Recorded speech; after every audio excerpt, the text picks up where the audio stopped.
I'm Kat Beheshti, and I'm an assistant researcher with the University of California, Santa Barbara, and I am part of the project team that's leading the Seagrass Restoration tutorial video series. I am in Agua Hedionda Lagoon in Carlsbad, California. Eelgrass was restored in this site following large-scale dredging of the lagoon from 1998 to 1999.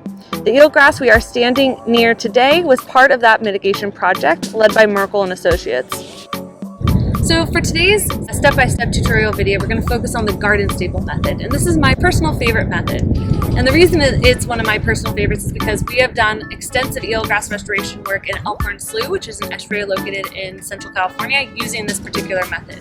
So I'd like to take a bit of time to highlight that particular system, which is one of California's 3 national estuary and research reserves. Home to over 100 resident sea otters that can be seen swimming, resting, and foraging throughout the estuary, Elkhorn Slough is a favorite stop for tourists visiting Monterey Bay. And besides being the unofficial mascot of the Monterey Bay, sea otters actually play a really important role in maintaining healthy and resilient eelgrass meadows in Elkhorn Slough.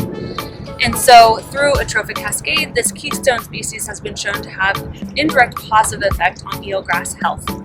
And since their recolonization into the estuary in the 1980s, eelgrass has been expanding throughout the entire system of Elkhorn Slough, despite high nutrient concentrations. And so, to further hasten the natural recovery of eelgrass in Elkhorn Slough, we conducted 3 eelgrass restoration projects using the garden staple method. What happens is typically 2 people, either in the intertidal or subtidally as a dive buddy pair, go down on the predetermined eelgrass restoration plot location. And what they'll do is you'll have one person that's the prepper and one person that's the transplanter. And so what the prepper will do is they'll take the harvested shoots and they will take those shoots out of the mesh bag and they will prep the shoots. So what that entails is grabbing a garden staple and threading 2 shoots through the bridge of the garden staple.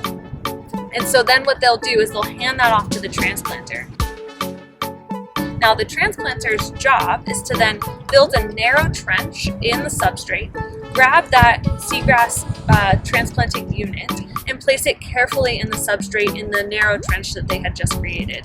Now the key there is you want to maintain that the rhizomes are horizontal when you put them in the substrate, and you want to make sure that you don't put them down too deep.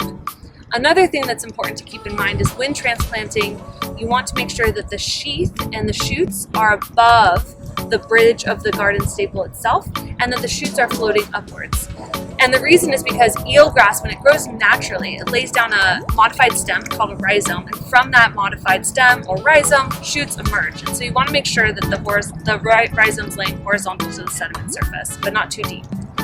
So in really silty environments, one thing that can happen is it can be too easy to transplant, and it can be really easy to just put the entire unit too deep where you hit the anoxic or low oxygen layer of the sediment, which is not good for eelgrass. And so that's something to be cognizant of when working in really silty, soft sediment environments. That's the ins and outs of how you actually do the transplanting. Now I'm going to walk through some of the pros and cons that need to be considered when considering this particular method. So compared to other methods like the turfs or transplanting eelgrass remotely with frames, the garden staple method doesn't require that much preparatory time. So that's pretty minimal. Once you've harvested the shoots, you can grab them and put them in the ground basically immediately. There's no prep time. Now, when you compare that to other restoration methods like the popsicle stick method or the rebar method, you actually have to tie or attach somehow the shoots to the anchor type. Right? So with the garden staple method, you don't have to do that. You don't have to tie them to the staple. You just thread the shoots underneath the staple and place it into the trench that you've built in the substrate, and that's it.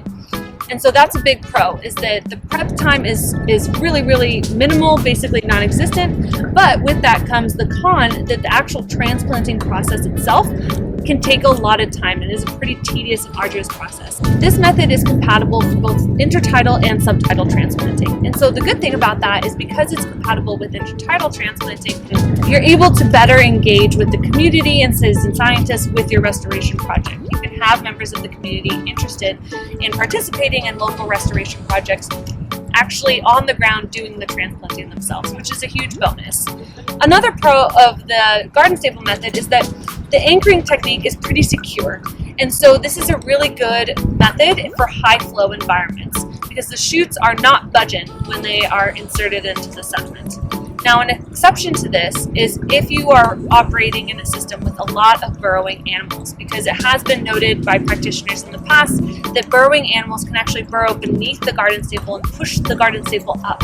Now, if the garden staple gets pushed up, now that is what's keeping the seagrass in contact with the sediment. So that pushing of the garden staple is going to make it so that the seagrass loses contact with the substrate and can more easily die and or float away. So for the garden staple method, the supplies you'll need is a cooler for storing and holding your shoots. You'll need the mesh bags to hold the shoots while transplanting from the donor bed to the transplanted sites. You'll need garden staples, either 6-inch or 10-inch, 12-inch also works fine. And then you'll also need a hand trowel. So those are the only supplies you should need for that particular method. And we have a few recommendations. Our first recommendation is that you transplant on scuba. It's always better to transplant subtidally because it minimizes the stress to the already stressed plants. And so if you're able to minimize that stress by planting directly into the water versus in the intertidal, you can reduce air exposure or excessive air exposure, otherwise known as desiccation, when the plants actually dry out. Our other recommendation is transplanting 2 shoots per garden staple versus 1. This decreases the amount of supplies needed and creates a more efficient transplanting system. So if after watching this video and reviewing the pros and cons, you feel that this method is appropriate for your particular restoration project, I encourage you to pursue it. It's one of my favorite restoration method techniques, and happy planting.